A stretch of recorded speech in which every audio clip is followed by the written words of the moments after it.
Hello, this is World University and Schools monthly business meeting on November 19th, 2022.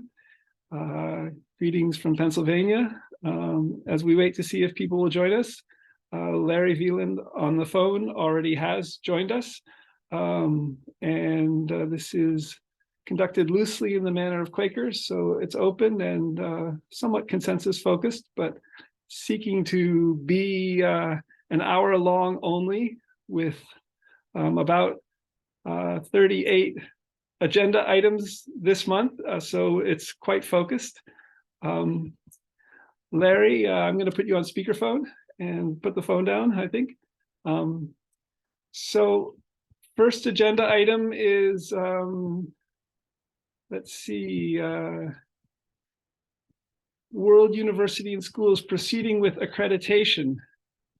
And we've heard back twice from Middle States Commission on Higher Education's Diana Bonner, which is great.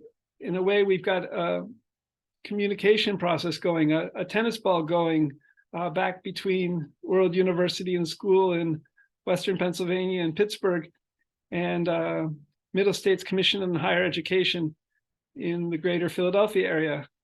But the last email from Middle States Commission on Higher Education says that World University and School needs to accredit, first with being licensed. And we've looked into a few licensing opportunities with the state of Pennsylvania. And in the past, in 2019 and even before 2013, or so, we've looked into accreditation with the state of California's Bureau for Private Post-Secondary Education, BPPE. So we would be an independent university in a sense from a state of California licensing perspective. But the getting licensed offers some challenges, and even catch-22 situations, like we might have to be accredited before we get licensed or something like that.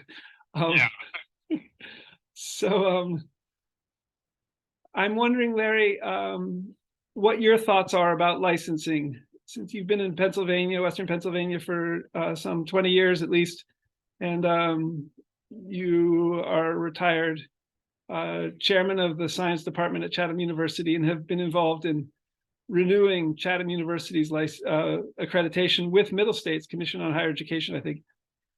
What are your thoughts about getting us licensed? Well, I've never been in an organization that didn't already have accreditation. Right. I've been involved with renewing it, but never started up anything. Yep. And I don't understand what you've been reporting and what you're finding out. It seems like you ought to be able to ask a question: how do I get licensed?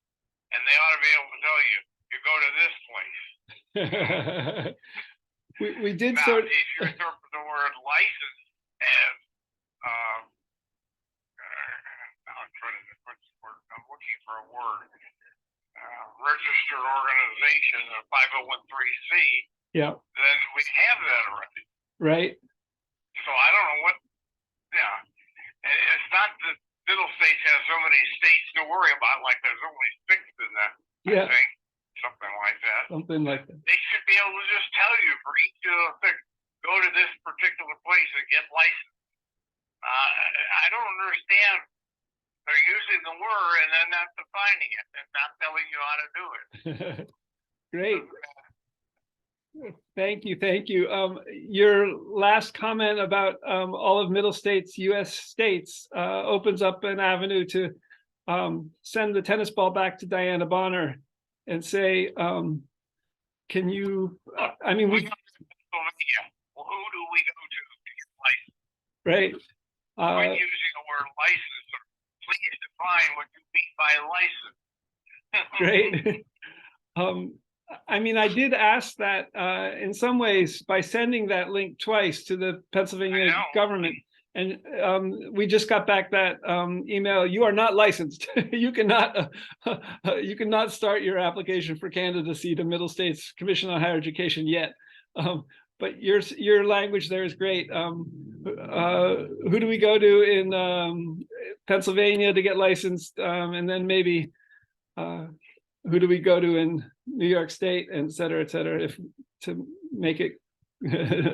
Who knows? Yeah. What, Well. Yeah. Anyway. Okay. I'm letting my frustration out. They're not the right one. They're writing the front. I think they're deliberately using the word. They don't want to have to figure it out either. Yeah, maybe. I mean, it's that aspect of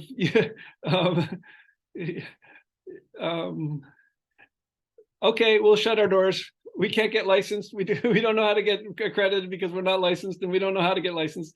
We'll shut our doors. Sort of comes to mind, but I don't think that's what they mean, for example. No. Great. Well, I think I'll send another email to her, Diana Bonner. Well, what the thing to do? Yeah. You tried to take approach to searching on Google, right? Yeah, and I just came up with that one state of Pennsylvania educational university licensing page, but there are about 10 options there, 10 section headings. So even further with regard to your question, you know, who in PA do we get licensed with? Well, if we choose an option on that page, which section should we choose? Is sort of the question, but I can phrase it differently. Okay, phrase it better. Yeah. But maybe Diana Bonner, in conversation with the president of Middle States, Heather Perfetti, will come back with a whole nother website or another set of processes. Who knows? Great. So I'm going to move along. There's a remarkable new development in Google Street View with Time Slider on a smartphone, and it's visible at the Harbin Hot Springs Gatehouse.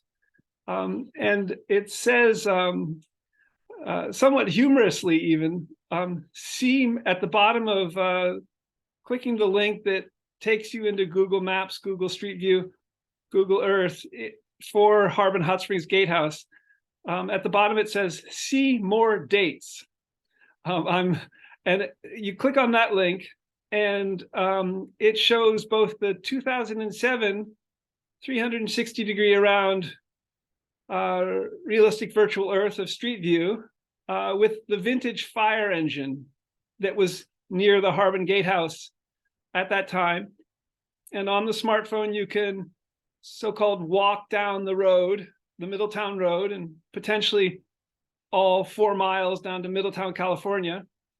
And then the other little link, the other little video and see more dates at the bottom of the screen is the 2012 little video screen, realistic virtual Earth screen. And you can click on that and begin to explore that realistic virtual Earth in 2012 from the Harbin Gatehouse and not see the vintage Harbin fire engine that was near the gate.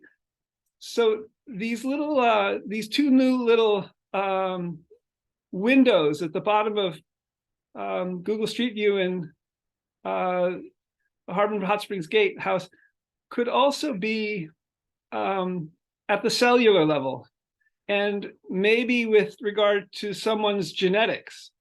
And you could have a 2007 genetics on the left little video screen that's a realistic virtual Earth, and a 2012 genomics. And you could even go between them.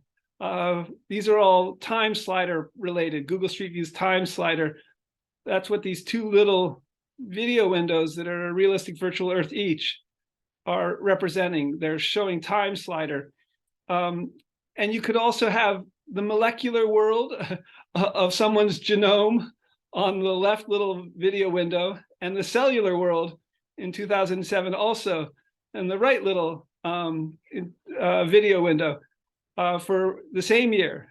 So you could also put both of those little windows stereo-optically into a Google mask. So there's all kinds of research potential, and because of these new development in this IT platform for potentially even aging reversal, I would think. Any thoughts about all this? No, it's just that's what you expect to happen. Is step by step, people develop these things. Right. Yep. Yep. The problem is, don't go expecting the step to be quick and instantaneous. It'll be quick on one thing if somebody's interested in, but it may be what you're interested in, they almost never do. Yeah, true. I mean, in a way, it's a brand new tool within Google Street View, but it doesn't give me a realistic virtual Harbin hot springs for research, or No. it doesn't make it possible for you to go soak in the Harbin hot springs warm pool in Google Street View easily yet, and for me to do research on your opioid receptors in your brain from Google Street View in a digital mask, for example. So I will wait for Google Street View developments in these regards with these new little time slider developments at the bottom of the Harbin Hot Springs Gatehouse. Cool. Agenda item 3, National Science Foundation 2002 Virtual Grants Conference just finished this past week. And when I got an invitation, they encouraged folks to look at 2 videos. One, a National Science Foundation Introduction and Overview with Janice Coughlin-Piester, and another NSF Financial Management Update with Justin Pohl. And I watched both of these videos, and I'm impressed with how organized they are, how much money they give away. Oh, yeah. It's really, and just how knowledgeable budget-wise down to the particulars of if you get an award but you've asked for too much, the process for replying if you ask for 125,000 and the NSF says you only get 120,000, you know, the fields you fill out. Justin Pohl was very knowledgeable in all this, impressively. Yeah, you have to negotiate. Yeah, but we have to get into the track of sort of being able to apply initially, and we're not there yet.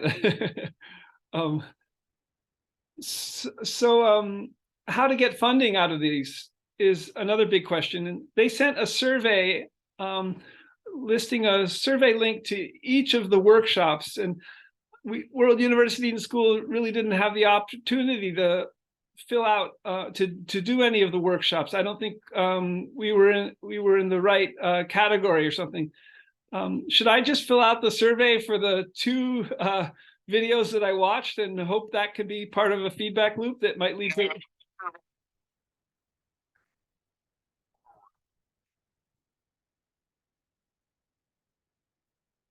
It does possibly let them know we're out there, but yeah, that's right. But they already know that personally. Right. Good. I was thinking about not replying to the survey because we didn't really have access to the workshop as I conceived of it.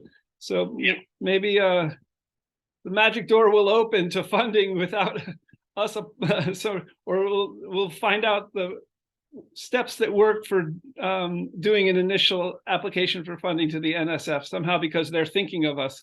Who knows? So agenda item 5. So this agenda has a lot on aging reversal, and it's sort of they're all over these first 36 agenda items for the nonprofit World University and School. But the first one was that some Japanese researchers in Spain, I think led by a team named Miki Ebisuya, figured out the segmentation clock of 6 mammals, and including mice and marmoset and rabbit and human. And this is a remarkable development, I think, for figuring out how cells age, because it has to do with this clock. And it could be very full of implications for also aging reversal questions. Agenda item 6. And so how could we facilitate this further in a Google Street View with time slider? Is another maybe related question and why it's on the agenda. Fugitive Pedagogy from Home is a recent book by a Harvard education professor named Jarvis Givens, who has a UC Berkeley PhD. And one of the questions there for World University and School is seeking to make free MIT Open Courseware Centric University available to people in their homes is, could we build on some of this thinking? And I think this book is about, I think, a Black educator maybe named Carter Woodson. And the title of the book, Fugitive Pedagogy, is perhaps an interesting opening maybe for even students who are fugitives from the US school system and want a better education at World University and School. What do you think? Yeah, but when you talk like that, you got to be careful that if you run away from what's current, you could be running to worse. Yeah, I mean, we have to get our platform developing with potentially a WUS Google education platform. And that's an agenda item further down the road where Peter Norvig listed on his website recently that he's involved in education innovation, and their 2012 course with Sebastian Thrun brought in 160,000 students in a single course on AI.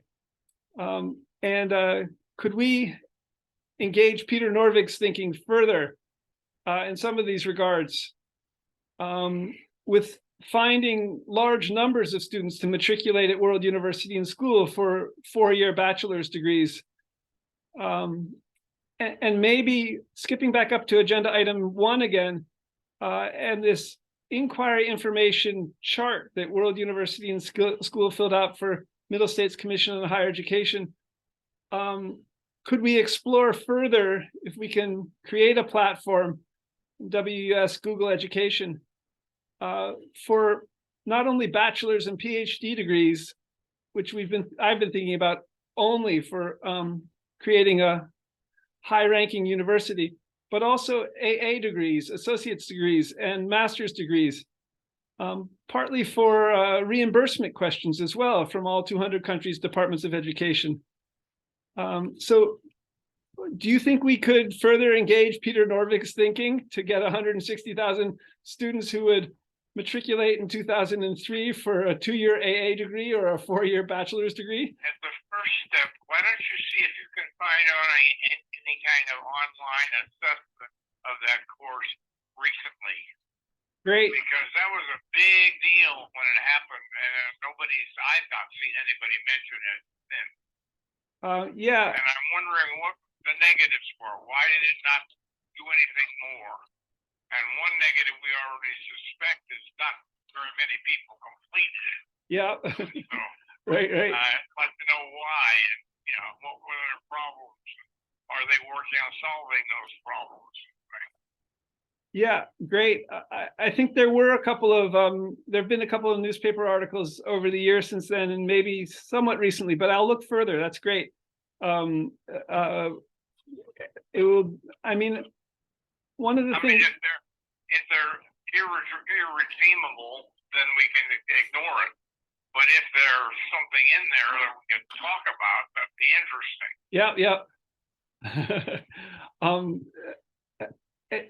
He listed a couple of Google researchers on this website where he described himself as being involved in AI modeling and educational innovation.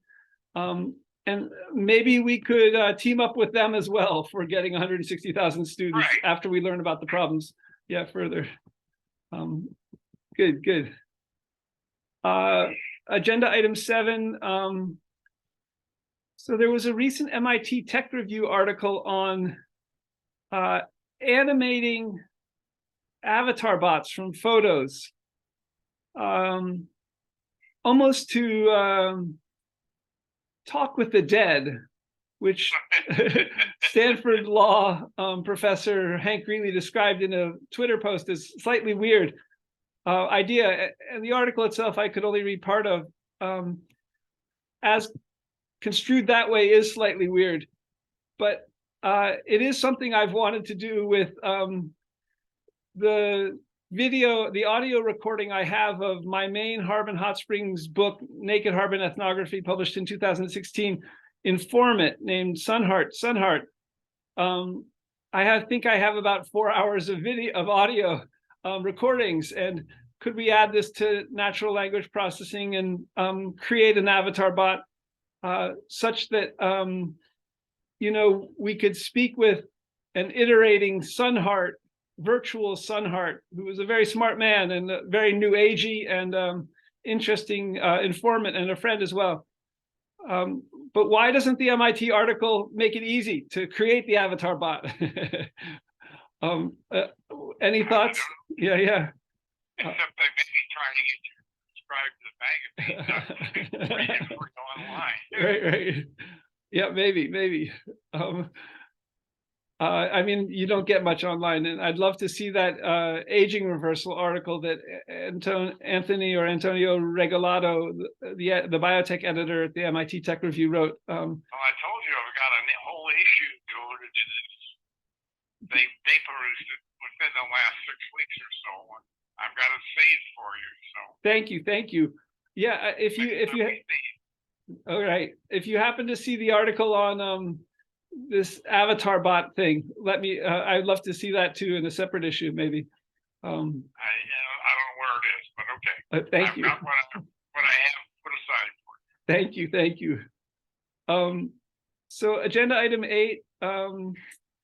CC4 ocw.mit.edu centric wiki world university and school is exploring developing a physical digital WUaS academic medical center with even a realistic virtual Harbin physical simulacra representation for even a warm water cure in this academic medical center. So from the physical simulacra to WUaS virtual reality, and for field site generation for archaeology, geology, even uniform services stuff, as well as a WUaS Longevity Genetics Institute in a newly safe Canyon, California 94516. And I included in the agenda and news this morning the email I sent to Canyon friend and Canyon resident, Ellen Barrett, over my 13 years of living there, and to Senator Steve Glazer in District 7, California State Senator's office in Orinda, California, in the Bay Area, and UC Berkeley Chancellor Carol Christ. So, here we are, Larry, in Western Pennsylvania, and possibility seems there to move back for World University and School, even to have a first physical or maybe second physical site on the ridge and canyon, but how to follow up further. So I think getting it into the agenda in news and minutes are part of that, maybe. Thoughts about that? Starting the academic medical center? Okay. Agenda item 9. So that's further this idea for a Harbin Hot Springs physical simulacra in Bakery Square in Pittsburgh, Pennsylvania, in collaboration with Google headquarters there, for a hot springs retreat center for soaking and field site generation, maybe in some part of the old Nabisco cookie building complex there. Reached out over a month or two to online to Sundar Pichai and in email to Peter Norvig, and went to the front door of the Google headquarters 2 or 3 months ago in Bakery Square in Pittsburgh. Haven't heard anything from them. Any thoughts on how we could further these questions along? No, but one thing that occurs to me in driving past there is if you go from Bakery Square down toward the McDonald's. Yeah. You got a picture? Yeah, yeah. The first building on the corner of East Liberty Boulevard and Penn Avenue. Yeah. The first building there has some storage fronts in the bottom of Great. You mentioned that 2 months ago. Restaurant. Yep. Things like that. And at the top, they have space that they rent out according to the sign that's going on. And I was thinking maybe there would be something more nicely priced that we could afford than the actual site itself. Yeah. So anyway, next time you're driving, take a look at the building I'm talking about and see what you think. Yeah, when you mentioned that 2.5 months ago, I wrote down the contact information and things, but we didn't have the money then. And yeah, I know. The possibility, if we could somehow collaborate with Google headquarters itself, and I and you and maybe Kim could get an occasional. Talking to Google itself as opposed to the places near Bakery Square. But the thing with Google itself would be and having given my World University and Schools email address to the front desk at Google in Bakery Square is and that they would get back to us at their convenience is that we could possibly be incubated by Google where there wouldn't be rent involved. Somehow, and we would get even the possible sort of collaboration, conversation possibilities of being within the Google headquarters itself occasionally. That's my hope. We'll see. I know. Well,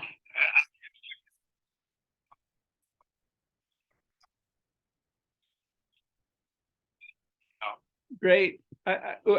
When we, I'll look a little further. When we get the money from who knows where, National Science Foundation, maybe, or that would be maybe more feasible. It's the possibility for conference method with Googlers themselves, I think that could be interesting within a co-office space in some ways.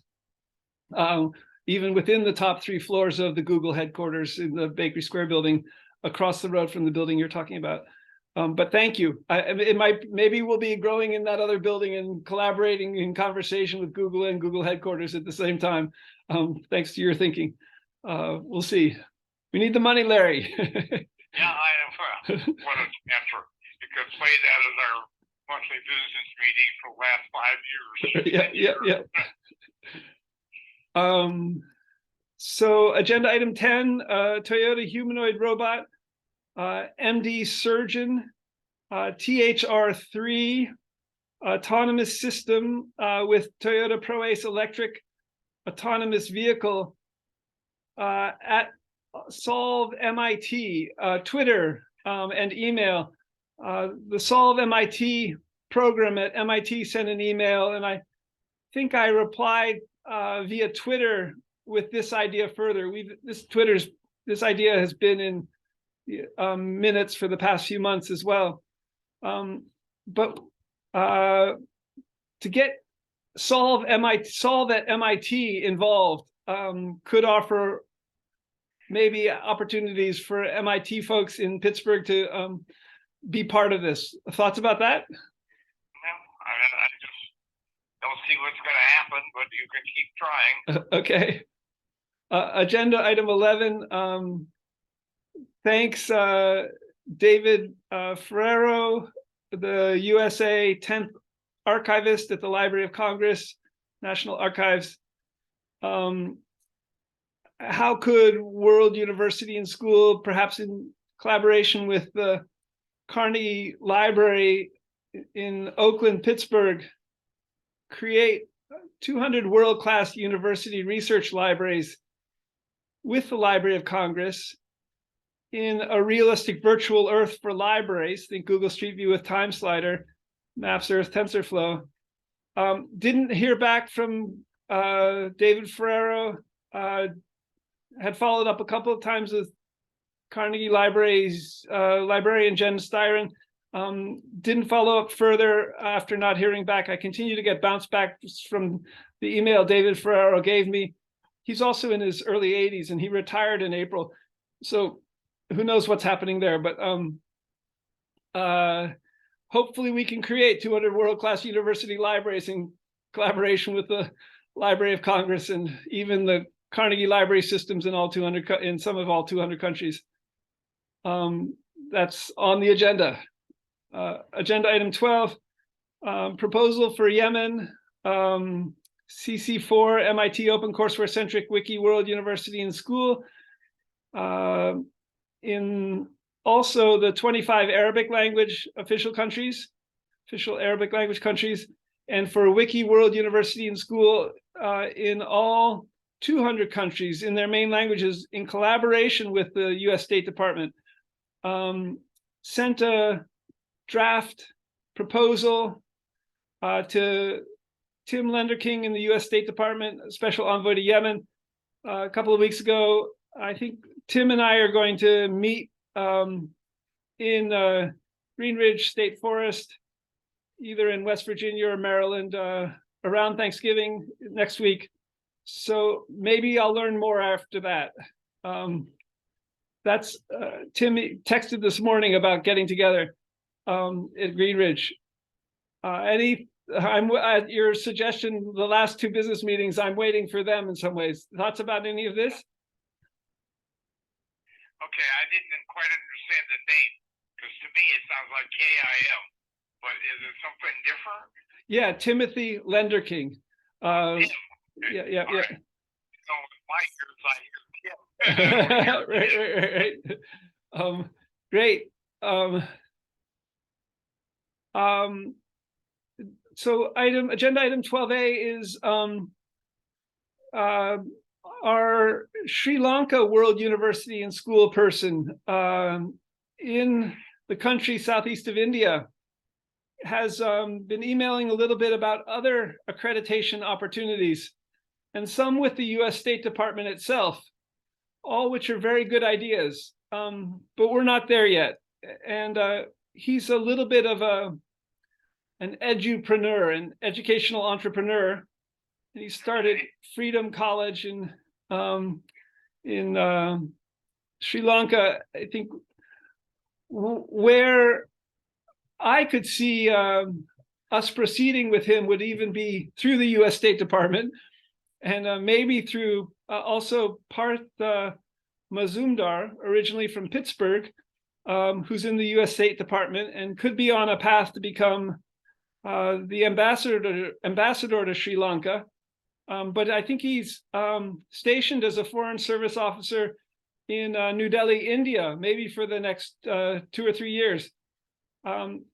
So my thinking to Rifai at Sri Lanka World University and School, he has a World University and School email address, is,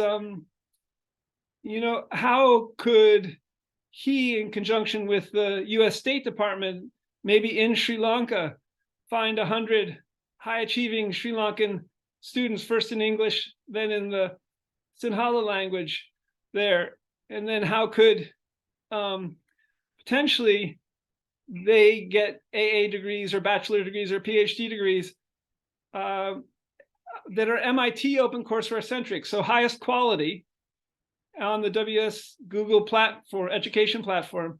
And how could he benefit from that as we get potentially reimbursement from the Sri Lanka Department of Education? And he doesn't quite, he sees a whole set of other opportunities for marketing to Sri Lankan students.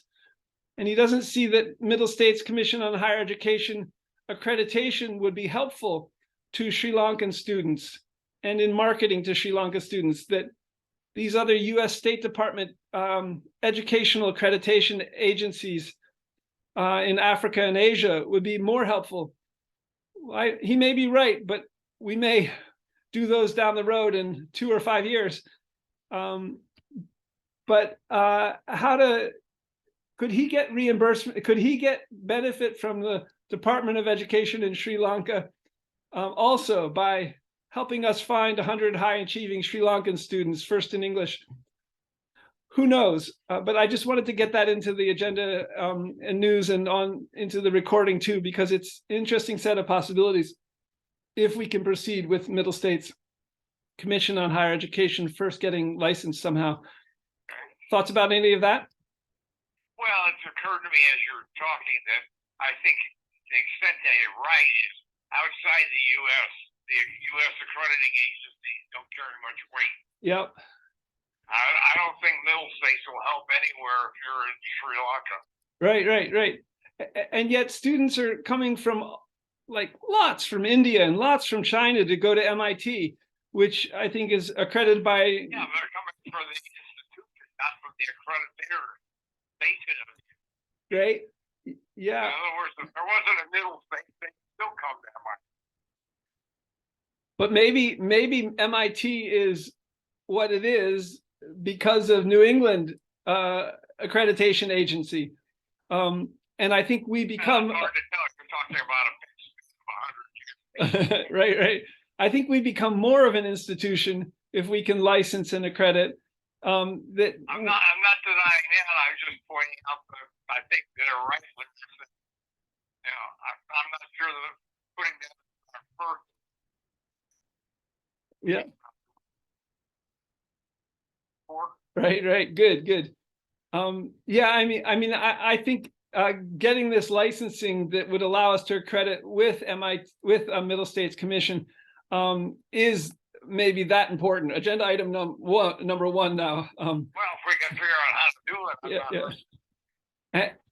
And I think Sri Lankan students would be welcome to study for free to students MIT-centric degrees also, if we could get going September 1, 2023.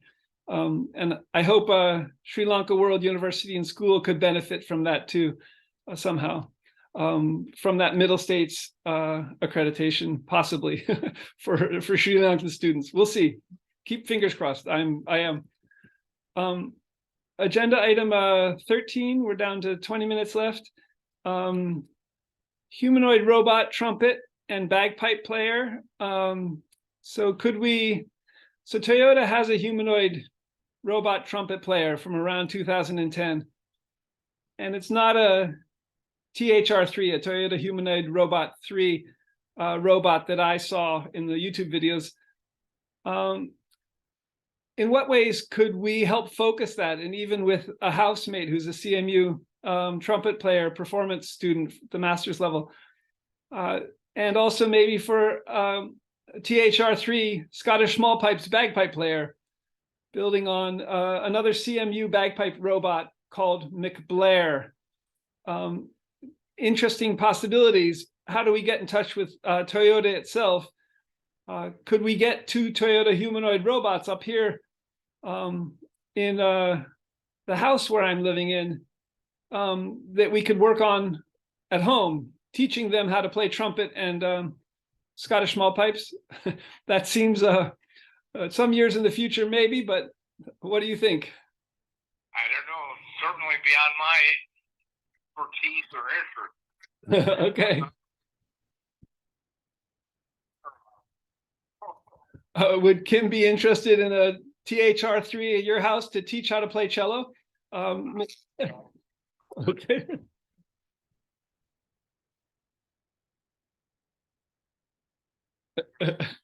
You learn a lot when you teach, and when you teach by coding a robot to play a cello, that's a whole other learning opportunity. I don't know if Kim were sitting in a Toyota master maneuvering chair and playing the cello, and her THR3 cello player was next to her and doing exactly what she was doing when she played the cello. If that was her way of teaching the THR3 how to play the cello, cool. I don't know, easy maybe. Well, I hope it would incorporate machine learning and artificial intelligence coding almost automatically. Agenda item 14, eye aging reversal, recent developments. There's a Harvard article, Reversing Aging in the Eye. And I'm appreciating much the possible complementary to genetic therapy technology image in the Forbes magazine article, which is also in this Twitter post in agenda item 14. And the Forbes article is called Progress in the Search to Reverse Age-Related Vision Loss. If you could combine genetics with technologies like smart contact lenses or whatever, some sort of retinal therapy surgery with even a robotic surgeon, could you reverse aging in the eye?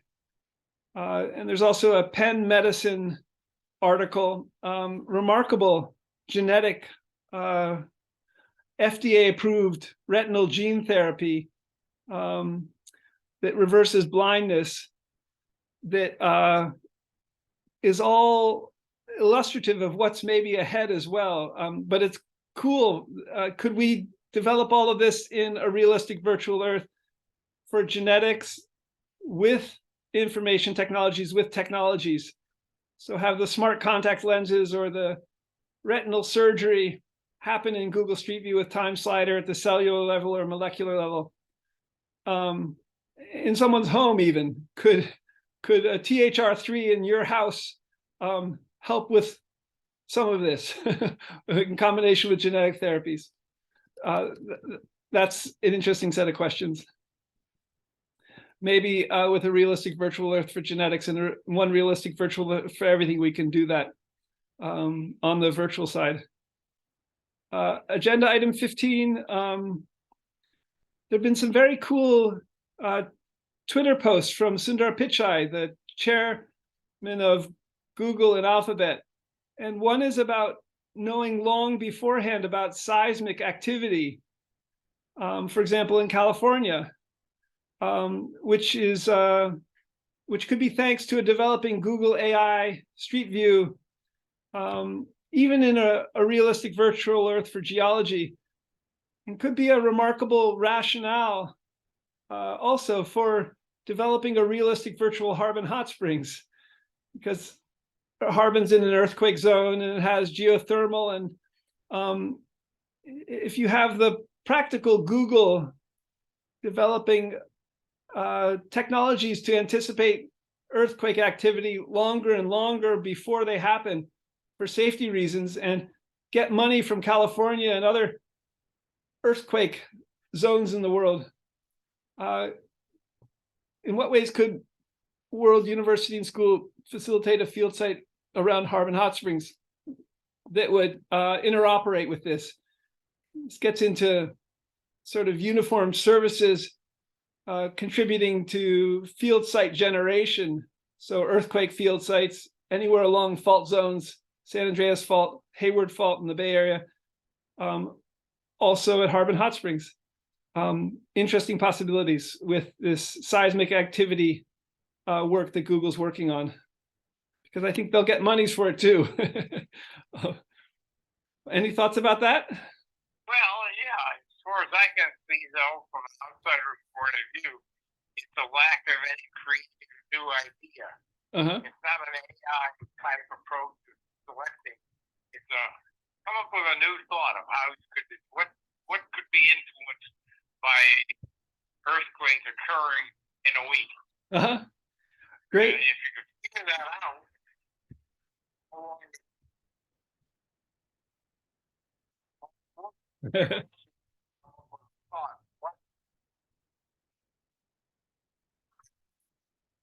Great.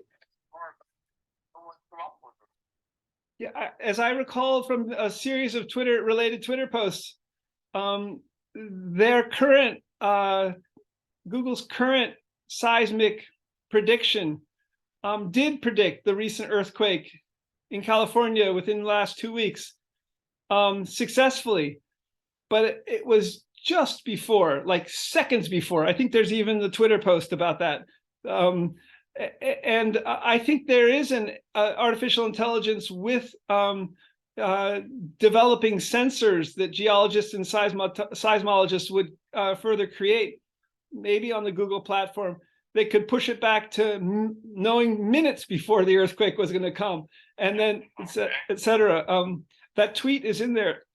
I think what Sundar Pichai says is the alert came just before. Felt like a long one, that is earthquake. Hope everyone is okay. So Google's making some progress, maybe in a way that whatever UC Berkeley or Stanford or the state of California might not be able to make because of maybe their AI systems infrastructure. Down to 12 minutes. Agenda item 16, and I think I'll just cut off at maybe 10 minutes before the hour and go to the WUaS Corporation side. Okay. Leaving about 20 agenda items on the nonprofit side, but they'll still be out there. As soon as we can get some teams going, they'll all be able to work on some of these questions. Actually, maybe I'll skip down from agenda item 16 to the Stanford Law and Stanford Medicine tweets, posts, agenda items at agenda item, I think 32 and 33 or something. Let's see, because they're really relevant here with World University and Schools seeking to create potentially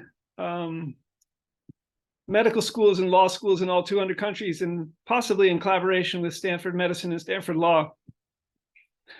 So I had signed up for Stanford Department of Medicine's State of the Department talk on Monday evening. Transcribed it in my calendar for Tuesday evening. I was at a Carnegie Mellon University first pipe band practice on Monday evening anyway, but Stanford Chair of Medicine Bob Harrington, MD, tweeted this just recently. They put the video of the Stanford Department of Medicine State of Department on Twitter and on YouTube, video of where they are with, they have 14 divisions, 8 newly endowed chairs, 1 inspiring team science mission. Good to go, good to know they're on a team approach rather than a bunch of herding cat individuals. And 2 Guinness World Record winners, apparently. Okay. So the video is in the agenda item 31, and I actually will look at this in the future. But that's where World University and School would like to, I mean, maybe more than Harvard Medical School or Yale Medical School, because I was even going to Stanford Medicine grand rounds for all those years, getting up at 5 in the morning to get there at 8 with traffic. It would be great to collaborate with Stanford Medicine further. Agenda item 32. So Stanford Law Codex and WUaS collaborations. Planning 200 law schools with cc40cw.mit edu-centric World University and School in all 200 countries and in their main languages. And importantly, with machine learning, AI, and natural language processing. And Stanford Law Codex focuses a lot on legal technology and smart contracts. And this past week, the one presentation was about machine learning, and an interesting presenter opened ways to think about machine learning with AI and legal processes that were very real world oriented. And that will be posted to the Stanford Law Codex YouTube channel soon. But one of the interesting avenues there would be, how could we potentially grow our law schools even to rank #1 in, say, US News ratings? And in a related vein, the Stanford Law professor Hank Greeley just tweeted with the news that Harvard Law and Yale Law are not going to participate in US News ratings, right? Yeah, interesting. He tweeted that neither Stanford nor UC Berkeley Law going to participate in these ratings. I think Stanford and UC Berkeley law may play follow on to Harvard and Yale law sometimes. But and there's a tweet here from Stanford Law Dean Jenny Martinez about this. I wonder further about an opening here for World University and Schools, 200 planned online law schools, to slip into ranking #1, because Harvard Law and Stanford Law and Yale Law and UC Berkeley Law won't be participating. Do you see an opportunity here for us, Larry? Well, if you had, never mind. Kim's just getting by first. It seems like the opportunity depends on what happens with their participating in the U.S. News. Remember, there is no U.S. News magazine anymore. On paper? Is that right? Okay, I didn't know that. Interesting. No. Huh. A lot of schools could participate. Then where's the data going to come from? Right. Is there a way of getting the data independent of asking them for it? That might be valuable. Yep. I just bring the data from somewhere. I just don't know where it is. And if World University and Schools, law schools could emerge fully coded with artificial intelligence, and machine learning, and natural language processing, we could easily open new avenues in law school rankings, because we're pretty much solely online, compared even to Harvard Law and Stanford Law. Who knows? Right. Yeah, that's what I was trying to think of.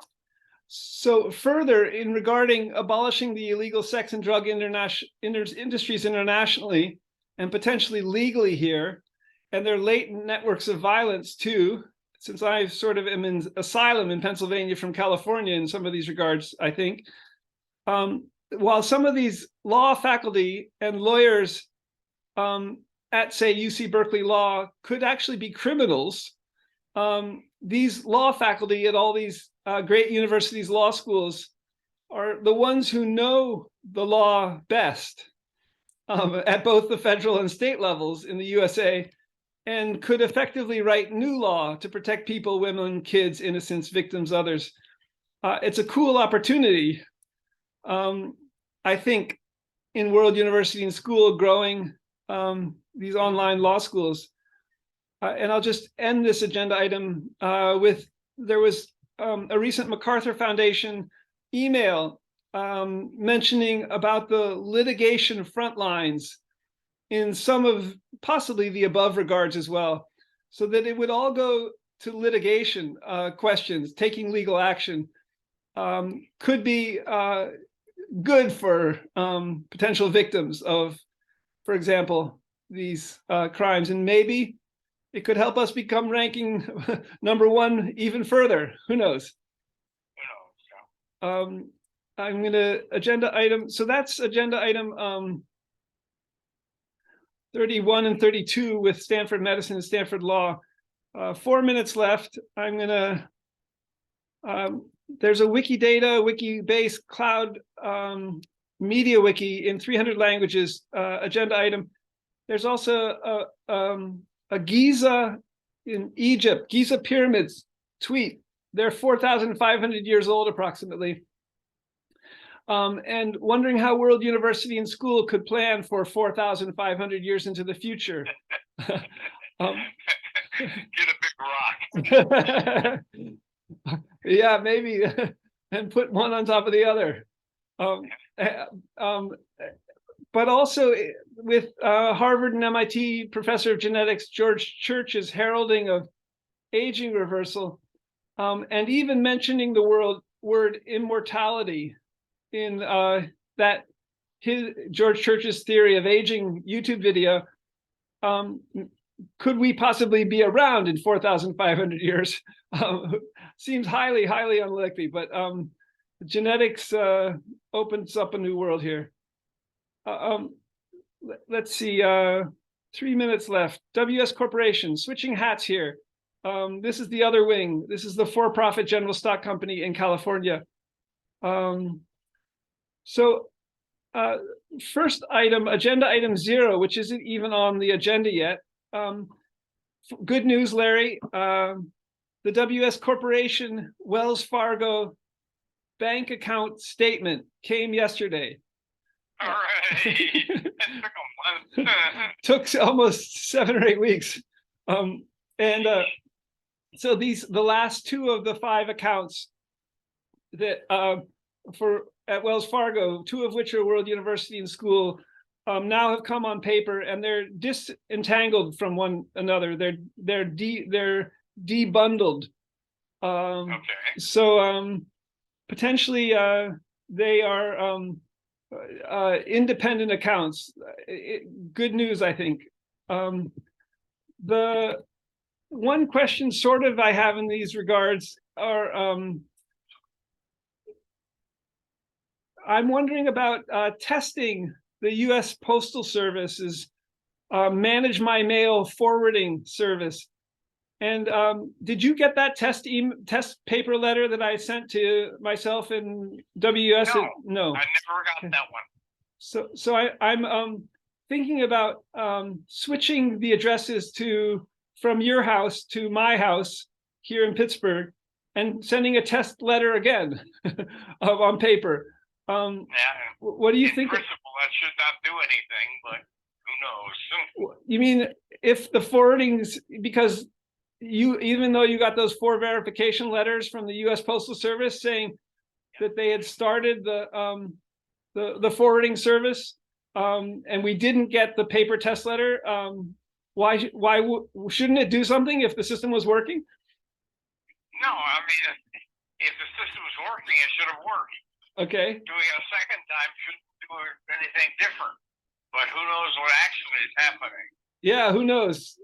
Maybe having gotten these Wells Fargo statements on November 18th, Friday, November 18th, 2022, and requested the change with the Wells Fargo female representative at the end of September. Maybe you'll get the paper test letter. But maybe I'll also have changed the U.S. Postal Service Manage My Mail. These are questions that I'll explore to see if we can make the system work. Okay. So we're sort of at time, but agenda item A on the WUaS Corporation side is, how could we collaborate with the Toyota Humanoid Robots Universities program? They, I think, have moved from 3 universities to 13 universities. The Stanford, University of Michigan, and MIT were the 3, and then the 13 are CMU. And we want to have a WUaS home robotics sort of focus, maybe with Kim teaching a cellist THR3 to play, and Stefan Owens teaching a trumpet player, humanoid robot to play in our homes. But it would be great to find our way in there. Okay. In a related vein, is there any way we could do even approach mergers and acquisitions, and merge perhaps the Ameca, the robot, humanoid robot, with the Toyota trumpet player robot and the THR3 robot? But also, could we explore a merger and an acquisition with Barnes and Noble bookstores, physical bookstores in many countries?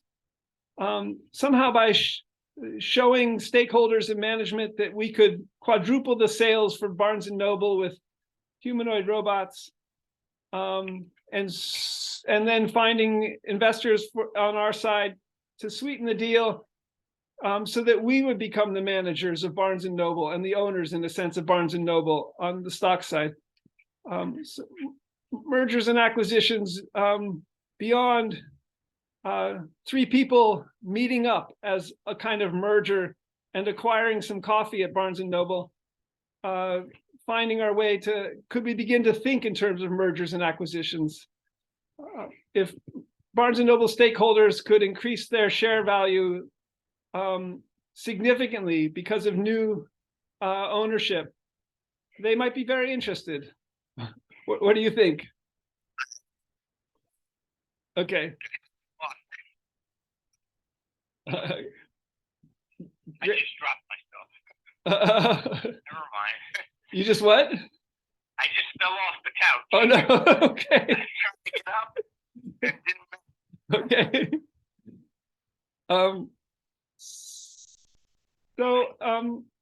Just because we're over time, I'm just going to skip to item G. I'm gonna quit. I just Okay. gotta get up to the restroom. Bye. Okay, good to talk. Thank you. Bye. So that's World University and Schools monthly business meeting on 11/19/22 Saturday. And Larry Veland and I were in this monthly business meeting. It's an open monthly business meeting. You could join us too. Please do. I'm going to post this recording to youtube.com/Scott McLeod World University, and potentially also on Twitter, twitter.com/WORLD UNIVANDSCH, and twitter.com/WUaS Press.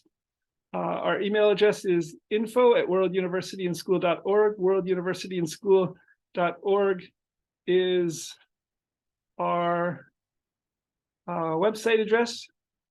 Monthly business meeting will meet again on the third Saturday of December 2022 at 12 noon Eastern time, which is open, an hour long. See you soon, and bye for now. Thank you.